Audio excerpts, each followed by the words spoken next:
Hey guys, and welcome back to Battlefront Updates and another episode of Star Wars Battlefront 2 Top 5 Plays. If you guys are interested in winning a capture card from Elgato Gaming, the link will as always be in the description below. And same goes for the link to where you can submit your own clips. But now, let's get started. At the number 5 spot, we have Angry Piper with a very good objective play with Boba on Kashyyyk.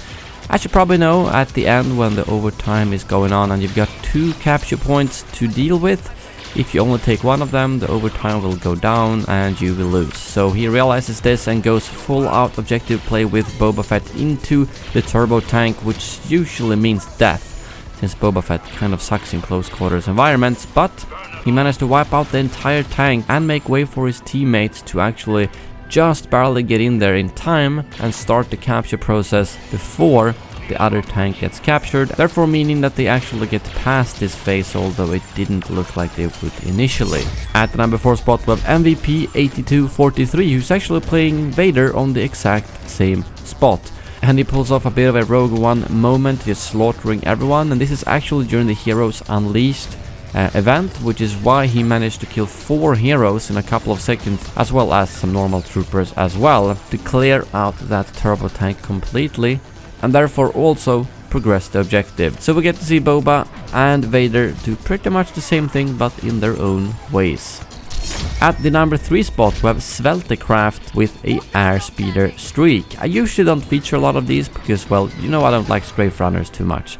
But he pulls off something that I found to be quite extraordinary, because first of all he gets a 18-man kill streak with airspeeder, including killing other ships, which is not the easiest thing to do with airspeeders because they are quite a bit weaker. But to top that off, he also takes down both AT-ATs flawlessly, so I thought this had a lot more to it than just strafe running random people on the ground, since he does pretty much win the game for the team. At the number 2 spot, we have Valiant with a very good Chewie flank on Kamino.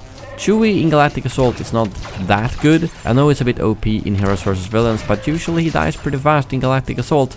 But he managed to pull off a flank on one of the most annoying spots in Galactic Assault on Kamino, where it can usually be pretty tough to get through. But he goes through the corridor and ends up behind the enemy team, where he managed to wipe out a total of 4 heroes plus tons of infantry, which makes way for his teammates to actually push through this quite annoying corridor, and it's probably one of the better Chewie plays I've seen in Galactic Assault. So it's going to be really interesting to see how he's going to work out once he gets the health card later this month.